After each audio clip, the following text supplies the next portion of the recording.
Salut à tous, aujourd'hui on se retrouve pour une vidéo, 3 animés, 3 webtoons, 3 mangas, euh, peu que nous mais qui vont être incroyables que je vais vous présenter.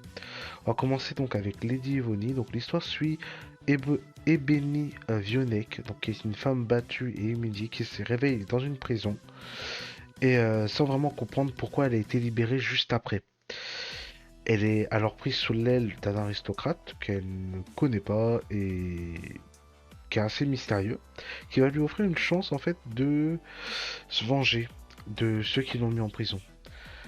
Et le problème c'est que parce qu'elle va commencer à jouer les pions sur l'échiquier du jeu de pouvoir de ce mystérieux aristocrate, elle va commencer à découvrir certains secrets qu'il cache, ainsi que certains secrets que elle a fait mais qu'elle n'est pas forcément très au courant. Donc compliqué. Pour le coup, Lady Evony est un manga qui mélange plusieurs genres, donc avec du thriller, de la romance et de l'action. Vraiment un manga qui est ultra bien. Les personnages sont bien développés, sont même très bien développés.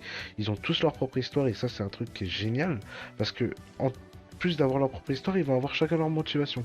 On va pas suivre un personnage qui est totalement dit moi je vais totalement être gentil, point barre, tu vois, je suis le héros, point, tu vois. Ils ont tous une motivation qui est derrière et ça c'est génial.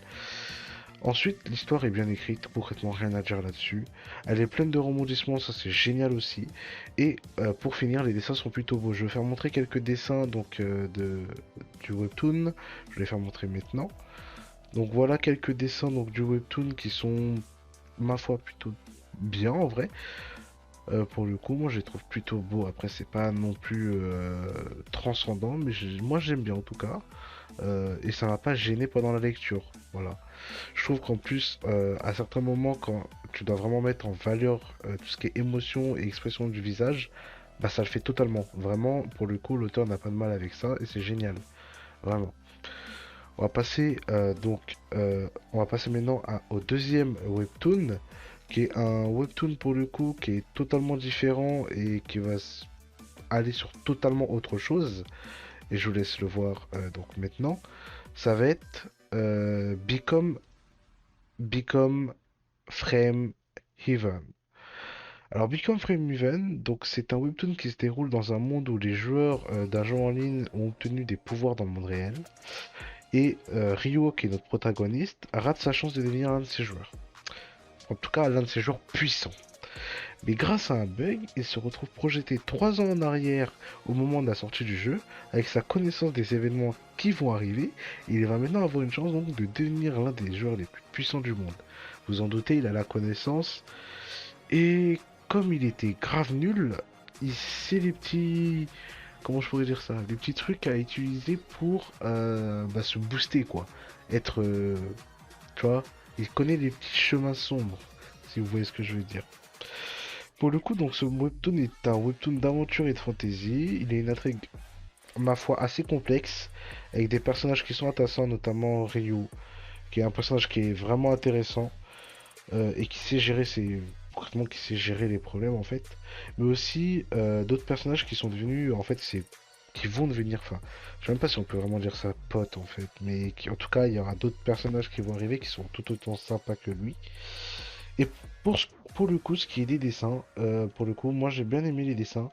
Alors, il y en a certains, ça pourra, comment dire, ça pourra peut-être j'allais dire étonner, non, pas étonner, mais je dirais que si vous n'êtes pas totalement chaud pour ce style, alors moi au début j'étais un peu en mode, je sais pas, entre le j'aime et que j'aime pas. Et, en fait non, pas tant que ça. Je trouve que c'est un style en fait qui est assez bien en fait, pour les combats surtout. Moi j'ai bien aimé. Au début je le trouvais un peu pauvre en fait. C'est surtout ça. Je trouvais pauvre. Il n'y avait pas assez d'expression du visage, il n'y avait aucun détail. Mais finalement ça va. Ça c'est assez bien. Et on comprend assez bien en fait les expressions du visage. Pour le coup. Voilà. Je vous fais montrer ça. Voilà à peu près ce qu'on a. Donc les dessins sont vraiment bien. Ils sont superbes, ils ont des belles couleurs pour le coup. Et les scènes d'action par contre sont assez bien dynamiques. Ça j'aime bien. Voilà. On va passer au troisième manga pour le coup. Alors là, on va changer totalement de registre parce que c'est pas du tout la même chose. On va passer à Keijin Getenshu. Alors, pour le coup, Genshin Getenshu est un manga qui va nous transporter, si vous voulez, à la période Edo, où notre jeune protagoniste Jinta est un jeune homme qui agit en tant que, comment on pourrait dire ça, gardien d'une sainte vierge. Bizarre, vous me direz, hein. Il va rencontrer donc un mystérieux démon qui va lui parler d'un avenir qui est, ma foi, très loin.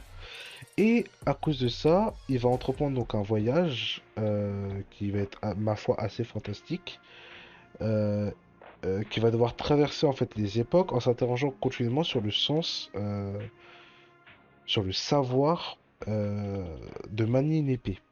Voilà. Concrètement, ça va tourner à peu près autour de ça. Et si vous voulez, donc concrètement, c'est un manga d'aventure fantasy qui est une version, je dirais, unique de l'histoire, qui est vraiment bien. En termes de dessin, c'est juste super, je vous ferai montrer quelques styles, mais vraiment le style enfin, en fait, le style manga, je le kiffe. Bah, je pense que j'ai peut-être lu un peu trop de manga, et c'est pour ça que je dis ça. Mais le style manga, vraiment, je le kiffe. En ce moment, c'est une dinguerie. Je trouve ça trop bien. Je vais vous mettre quelques images donc, du style de dessin que c'est. Voilà. Alors moi, j'adore, concrètement. Moi, je trouve ça vraiment propre. Même s'il y a peut-être un souci de détail sur certaines, sur certains. En fait, c'est plutôt. En fait, je trouve qu'il détaille énormément tout ce qui est objet bâtiment, mais un peu moins les personnages. Mis à part le personnage principal que lui, je trouve très bien travaillé.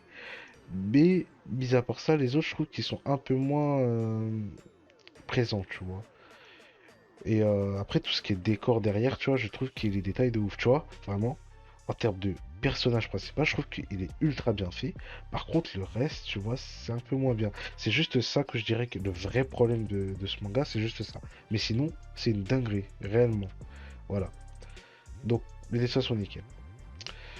En tout cas, voilà les gars, voilà trois, donc manga, webtoon et manhwa, parce qu'en soi c'est un manhwa, que je voulais vous présenter. Je vous souhaite donc une bonne soirée et on se retrouve donc pour une prochaine vidéo. Bah, ça va être quand? Ça va être lundi prochain, je pense, ou dimanche, ça va dépendre.